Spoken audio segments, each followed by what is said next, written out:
이어서 바로 인도 현지도 연결해 보겠습니다. 미래에셋 자산운용 인도법인 홍준영 대표 연결이 되어 있습니다. 지금 우크라이나 러시아 사태가 지속되면서 글로벌 증시가 여전히 변동성을 확대하고 있습니다. 인도 시장 역시 크게 피해가지 못했을 것 같은데 현재 인도 시장의 밸류에이션 어떻게 변화하고 있나요? 네, 1월 고점 대비 최대 15%까지 하락했다. 어제까지 5영업일 연속 상승하면서 하락폭을 줄였고요. 결국 연초 이후 인도 시장은 4% 하락하면서 상대적으로 잘 버틴 시장 중에 하나라고 할 수 있겠습니다. 조정의 주요 원인을 살펴보자면 지난 2년간 글로벌 시장 대비 아웃퍼폼했었던 인도 증시에 대한 가격 부담과 미국발 금리 인상 우려, 그리고 러시아 우크라이나 이슈로 인한 원유 가격 상승과 이에 따른 인플레이션 우려 등이 있었습니다. 현재 니프티 50 1년 포드 PER은 19배로 10년 평균인 20배를 하회하면서 매력적인 밸류에이션 구간으로 들어가고 있습니다. 원유 가격의 상승 등 원자재 가격 상승으로 인해 소비재 관련 섹터의 기업 이익이 조정을 받고 있으나 전체 인덱스 내에서 소비재 기업의 비중이 상대적으로 낮고 또한 현재 수준의 원유 가격이 유지된다는 가정하는 경우 원자재 가격 상승으로 수혜를 입는 오일앤가스 섹터와 루피아 가치 하락으로 인해 수출이 증가하는 IT 섹터의 기업 이익 상승폭이 이를 상쇄할 것으로 예상됩니다. 과거에는 원유 가격의 상승이 시장에 쇼크로 작용하는 부분이 있었다면 최근에는 IT 섹터의 성장 그리고 외환 보유고의 증가 등 인도 경제가 점점 탄탄해지고 산업이 성장하면서 원유 가격의 상승에도 인도 경제가 잘 버텨내는 모습을 보여주고 있습니다. 특히 최근 인도 내 최대 인구를 자랑한 UP주 등 5개 주에서 주의 선거가 있었는데요. 예상보다 큰 폭으로 현 집권당인 BJP가 압승하면서 시장도 크게 상승하며 반기는 모습이었습니다. 선거 결과 발표 이후 5영업일 연속 상승하였으니까요. 이러한 모습에서 2014년부터 시작된 모디 정부의 경제개혁 정책의 지속성에 대한 신뢰와 기대감을 반영한다고 볼 수 있을 것 같습니다. 2024년 총선에서도 모디 정부의 재집권 가능성이 높아지는 상황으로 시장은 굉장히 우호적으로 평가하고 있는 상황입니다.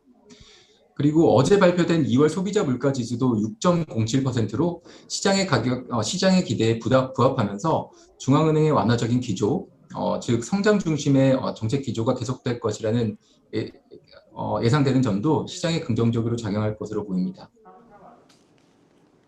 인도에 투자할 때 대형주, 중소형주 이렇게 옵션들이 있는데 대형주와 중소형주 추이가 좀 어떻고 또 유망한 섹터들까지 알려주시죠. 먼저 인도 내 대형주와 중형주의 섹터별 비중을 보시겠는데요. 대형주의 경우 금융과 IT, 에너지의 비중이 중형주에 비해 월등히 높고요. 중형주는 소비재, 산업재, 소재 등의 sek터가 비중이 높습니다. 저희는 여전히 많은 성장성을 가지고 있으나 최근 조정이 있었던 IT, 그리고 제약, 금융 섹터에 우호적인 뷰를 가지고 있습니다.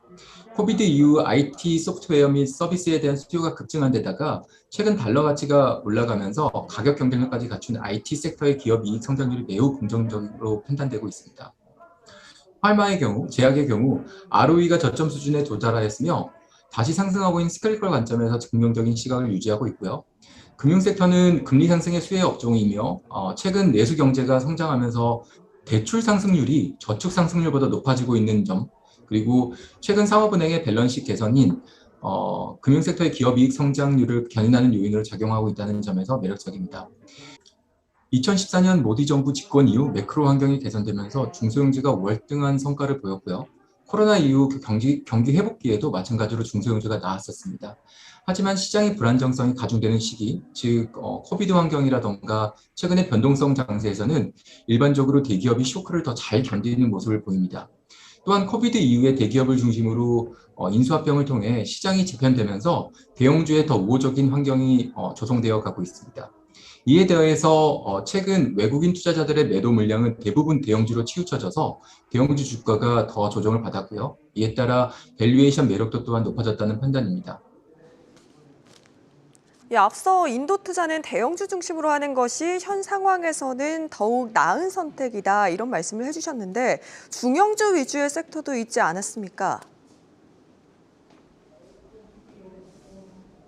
중형주의 경우 원자재 가격에 민감한 제조업, 컨슈머 섹터가 대형주 대비 높은 비중을 차지하고 있기 때문에 단기적으로는 불안전성이 높을 수 있습니다.